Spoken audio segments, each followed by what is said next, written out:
This is TradeFlow News, bringing you relevant news and insights from around the world. TradeFlow News, enabling trade for SMEs and economies worldwide. These are some of the key topics that we will be looking into in today's program.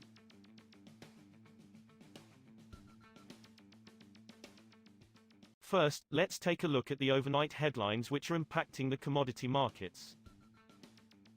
Russia's Gazprom has agreed to a modest rise in gas supplies to China via an existing pipeline and has signed a memorandum on building the Vast Power of Siberia 2 pipeline, but at prices lower than those charged to European buyers, state news agencies reported.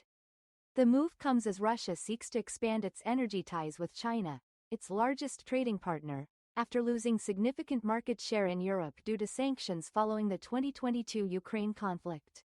Reuters reported last month that China was seeking to buy more Russian gas through an existing pipeline as talks between the two countries had failed to make significant progress on building a new link.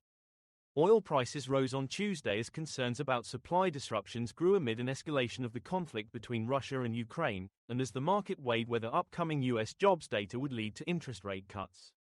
Brent crude added 37 cents, or 0.54%, to $68.52 a barrel by 0617 GMT, while U.S. West Texas Intermediate crude was at $65.02 a barrel, up $1.01, or 1.58%. WTI futures did not settle on Monday due to the Labor Day holiday in the U.S. Moving on to the top news in the energy sector. India's power generation in August rose at its fastest pace since March, data from the federal grid operator showed, as manufacturing activity accelerated due to strong demand. The 4% increase in electricity output last month helped boost coal-fired power generation for the first time in 5 months on an annualized basis, daily analysis of Grid India data showed. The sustained growth in renewable energy capacity has aided in lowering India's dependence on coal for power generation this year. Coal typically accounts for about 3/4 of annual electricity generation.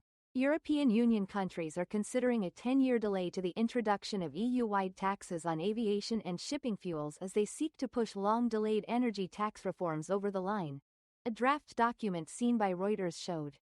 The European Commission proposed an overhaul of energy tax rules in 2021 to align with efforts to limit climate change.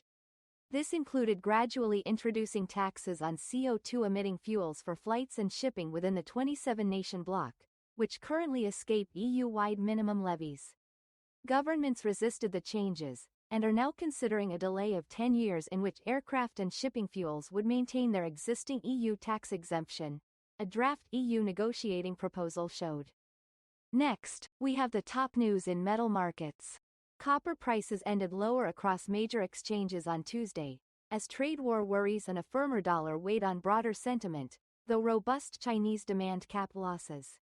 3-month copper on the London Metal Exchange was down 0.02% at $9,882 per metric ton, as of 0714 GMT, while the most traded copper contract on the Shanghai Futures Exchange lost 0.06% to 79,660 yuan, $11,136.74, a ton. Despite concerns that the trade war would weigh on copper consumption, as well as expectations of falling prices after the U.S. refrained from imposing import tariffs on refined metal, copper demand has proven resilient, supported by strong activity in China, said analysts from ANZ on Tuesday. Stocks were muted, the dollar steadied near 5-week lows and gold climbed to record highs on Tuesday, as investors awaited economic data this week that could reinforce expectations for a Federal Reserve rate cut in September. Markets widely expect the Fed to lower interest rates later this month, pricing in an 89% chance of a 25 basis point cut, but data this week will help investors gauge whether the central bank could perhaps lean toward a jumbo cut. The focus will be on Friday's U.S. non-farm payrolls report, which will be preceded by data on job openings and private payrolls, providing investors and the Fed a clearer picture of the labor market that has become the center of policy debate. We will now look at the top news in the agricultural sector. India's palm oil imports surged in August to a 13-month high, as competitive pricing relative to soy oil prompted refiners to ramp up purchases ahead of the festive season, according to 5 dealers.